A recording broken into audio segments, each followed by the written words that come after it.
Rajkot chamber of commerce આપને ખ્યાલ છે તેમ કાયમી ધોરણે દર વર્ષે પોતાના સભાસદો માટેનું સ્નેહમિલન યોજતા હોય છે અને વર્ષોની પ્રણાલિકા મુજબ સીએમ સાહેબના અધ્યક્ષસ્થાને જ યોજતા હોય.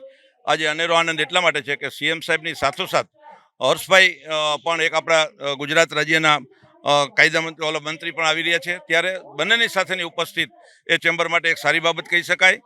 ચેમ્બરના પ્રશ્નો સરકાર, ગુજરાત સરકાર કે કેન્દ્ર સરકાર પહોંચાડવાનું કામ રાજકોટ ચેમ્બર કાયમી સુપેરે કરી રહી છે અને વખતો વખત જ્યારે અમે પ્રશ્નો લઈને ગયા છીએ ત્યારે યોગ્ય અમને ન્યાય મળેલો જ છે અને આજે પણ અમે એની સાથે પ્રશ્નોની છણાવટ કરી અને અમને 100% વિશ્વાસ છે કે મહદઅંશે અમને યોગ્ય ન્યાય મળશે એવું આજની તારીખે સ્પષ્ટ જણાઈ રહ્યું છે. દર વખતની જેમ અમે એચીવર્સને આ વખતે 13 એચીવર્સને અમે બહુમાન કરવા જઈ રહ્યા છીએ. જ્યારે રાજકોટ અને સમગ્ર સૌરાષ્ટ્રનું ક્રીમ વર્ગ હોય એને પોતાના ફિલ્ડની અંદર કંઈક ને કંઈક નવીનતમ કાર્યો કર્યા હોય અને એ લોકોને એપ્રિશિએટ કરવા અને સીએમ સાહેબ અને હર્ષભાઈના હસ્તે એને યોગદાન અપાવવું એ પણ એક સારામાં સારું કન્સેપ્ટ કહી શકાય અને એને ધ્યાનમાં રાખીને આજે અમે આ સુંદર મજાનો કાર્યક્રમ કરેલો છે.